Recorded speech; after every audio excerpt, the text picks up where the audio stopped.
ba sa dami ng online business na sinalihan mo pero wala kang nangyayari? At higit sa lahat, pati mahal mo sa buhay, pinagdududahan ka na, pati sarili mo, muntik ka na iniwan.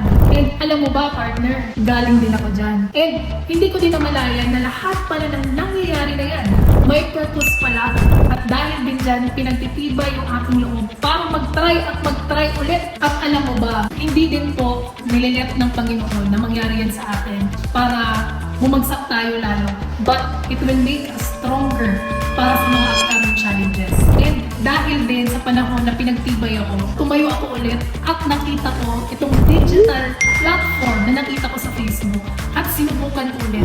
Kahit ilang beses akong na-fail, ilang beses din po akong nag-down sa sarili ko. Pero this time, I know for sure nung nakita ko itong online community na to, ito na po yung sagot sa lahat ng mga dasal ko.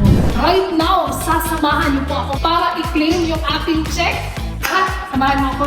So, ayun, kukunin na natin yung ating commission. Grabe, nakaka-excite talaga. And right now, meron akong a total of 163,977 pesos. Wow. Thank you so much, Maximum 88. Thank you so much, Evolution 8. Kaya kung ikaw ngayon ay nanonood sa video na to, ano pa bang iniintay mo? Message us and welcome ahead sa community.